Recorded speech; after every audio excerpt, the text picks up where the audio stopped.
பப்ளிக்கோட endowment property 100 கோடி ரூபாய் சாதாரண பணம் கிடையாது. இதை கேட்கறதுக்கு அரசியல்வாதி தான் கேட்கணும், அரசியல்வாதி இல்லாதவங்க கேட்கணும்னு சொல்றதுக்கு அவங்களுக்கு அதிகாரம் இல்லை அப்படிங்கிற வாதத்தை நாங்கள் முன்வைக்க ரெடியா இருக்கும். இந்த 100 கோடி ரூபாய் சொத்தை அபகரிச்சவங்க சட்டத்தின் பிடியில் கொண்டு வரப்பட வேண்டும். அதே நாள் இன்னொரு 60 கோடிக்கு ஒரு ஆட்டையை போட்டிருக்காங்க, அதையும் விசாரிக்கணும் அப்படிங்கறது முன் வச்சோம். அந்த இது சம்பந்தம் ஏதாவது கம்ப்ளைண்ட் ஏதாவது கொடுக்கப்பட்டிருக்கு அப்படிங்கிறத பப்ளிக் ப்ராசிக்யூட்டரை அடுத்த வாய்தால சொல்ல சொல்லியிருக்காங்க. பிணை மனுவை தள்ளுபடி பண்ணி வைக்கணும்.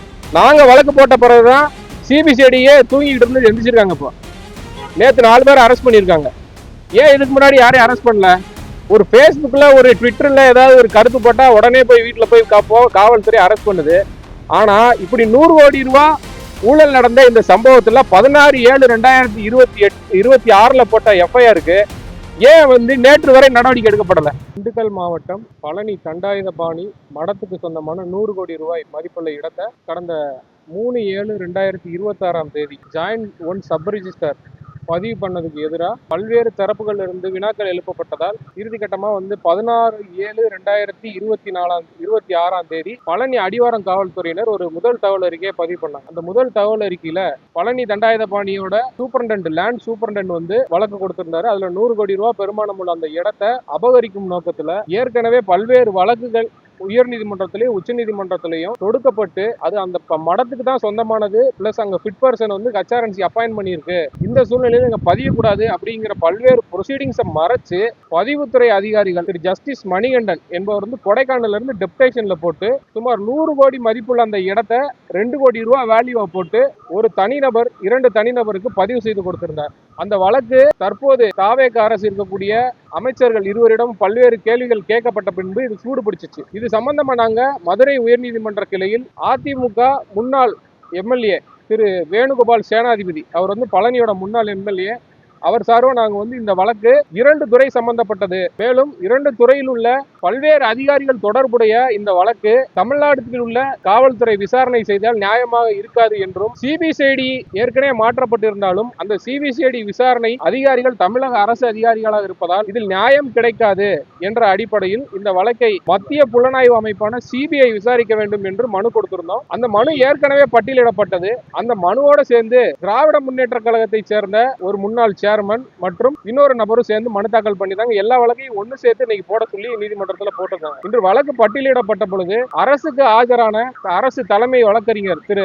பப்ளிக் ப்ராசிக்யூட்டர் இவங்களுக்கு லோக்கஸ்டாண்டியே கிடையாது இந்த வழக்கு தாக்கல் பண்றதுக்கு அப்படின்னு அவர் வாதத்தை முன் வச்சாரு. ஆனா எங்களோட கேஸ்ல எங்களோட மனுதாரர் ஒரு முன்னாள் எம்எல்ஏ, அது மட்டும் இல்லாம அந்த பழனி கோவிலோட முன்னாள் ட்ரஸ்டி, அவங்க ஒரு மடம் நடத்திக்கிட்டு இருக்காங்க. அந்த மடத்தின் மூலியமா அந்த கோவில் வரக்கூடிய டிவோட்டிஸ்க்கு ஹெல்ப் பண்ணிட்டு இருக்காங்க. அதனால இந்த கோவில் நிலத்தை கேள்வி கேட்கறதுக்கு எங்களுக்கு உரிமை இருக்கு அப்படின்னு எங்க வாதத்தை முன் வச்சோம். அதே போல ஏற்கனவே தொடுத்த மற்ற வழக்கறிஞர்கள் அவருடைய வாதத்தை முன் வச்சாங்க. இப்ப நீதிமன்றம் என்ன சொல்லியிருக்குன்னா, தற்போது விசாரணை என்ன நிலைமையில இருக்கு அப்படிங்கிற ஸ்டேட்டஸ் ரிப்போர்ட்டை தமிழக அரசு 5/8/2026 நீதிமன்றத்துல ஃபைல் பண்ணணும் அப்படின்னு ஒரு உத்தரவு போட்டிருக்காங்க. அது மட்டும் இல்லாம நம்ம எல்லாம் நினைச்சிட்டு இருக்கோம் அந்த 6/7/2026 ஒரே ஒரு இடம் தான் பதிவு பண்ணப்பட்டது அப்படின்னு. ஆனா அதே தேதியில ஏற்கனவே குற்ற பின்னணி கொண்ட திரு ஜஸ்டிஸ் மணிகண்டன் இன்னொரு சர்க்கார் புறம்போக்கு அதே இடத்து பக்கத்துல உள்ள 2/3 சர்வே எண் பழனியோட சர்வே நம்பர், அந்த இடத்தையும் அதே தேதியில சுமார் 2.5 கோடி ரூபாய் மதிப்பு போட்டு ஒரு ஆளுக்கு பதிவு கொடுத்திருக்காங்க.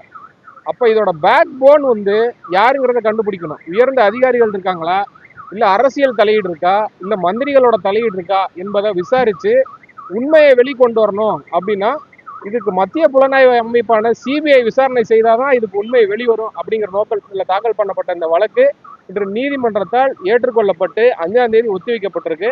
5ஆம் தேதி இந்த வழக்கோட தன்மை, யாரெல்லாம் அரெஸ்ட் பண்ணியிருக்காங்க, இந்த வழக்கில் என்னென்ன விசாரணை தமிழக அரசு செஞ்சிருக்கு அப்படிங்கிறத ஸ்டேட்டஸ் ரிப்போர்ட்டை நாங்கள் பார்த்துட்டு இந்த வழக்கை மேலும் சிபிஐக்கு மாற்றணுமா மாற்றக்கூடாதாங்கிறத நாங்கள் அன்னைக்கு முடிவு பண்ணிக்கிறோம் அப்படின்னு சொல்லி நீதிபதிகள் வழக்கை ஒத்தி வச்சிருக்காங்க. சார் அவங்க நாங்கள் முன்னாள் எம்எல்ஏங்கிறதுனால அரசியல் சாயம் பூசுறாங்கன்னு சொல்லி பப்ளிக் ப்ராசிக்யூட்டர் சொன்னார். ஆனால் நீதிபதிகள் எங்ககிட்ட கேட்டார், உங்களோட பேக்ரவுண்ட் என்னன்னு கேட்டார். நான் அந்த கோயிலோட முன்னாள் ட்ரஸ்டி அப்படிங்கிறத சொன்னோம். அது மட்டும் இல்லாமல் ஏற்கனவே நாங்கள் ஒரு மடம் நடத்தி சேவை செஞ்சுட்டு இருக்கோம்.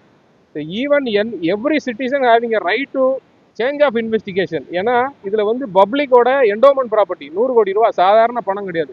இதை கேட்கறதுக்கு அரசியல்வாதி தான் கேட்கணும், அரசியல்வாதி இல்லாதவங்க கேட்கணும்னு சொல்றதுக்கு அவங்களுக்கு அதிகாரம் இல்லை அப்படிங்கிற வாதத்தை நாங்கள் முன்வைக்க ரெடியா இருக்கோம். ஏற்கனவே பார்த்தீங்கன்னா கள்ளக்குறிச்சி விஷயத்தை எடுத்துக்கோங்க. ஒரு முன்னாள் எம்எல்ஏ திரு இன்பதுரை அவர்கள் தான் தாக்கல் பண்ணி அந்த வழக்கை சிபிஐக்கு மாற்றினாங்க. அதே போல அன்பழகன் வழக்கு எடுத்துக்கோங்க, குட்கா கேஸ். அந்த கேஸும் அவர் எம்எல்ஏவா இருக்கும்போது தான் தாக்கல் பண்ணார். அதனால அந்த வாதம் எடுபடுமான்னு கேட்டால் எடுபடாது. அதான் அடுத்து வரக்கூடிய வாய்தாக்கள்ல இதையும் நாங்கள் எடுத்து வைப்போம். வழக்கு நேர்மையான முறையில் விசாரிக்கப்பட வேண்டும்.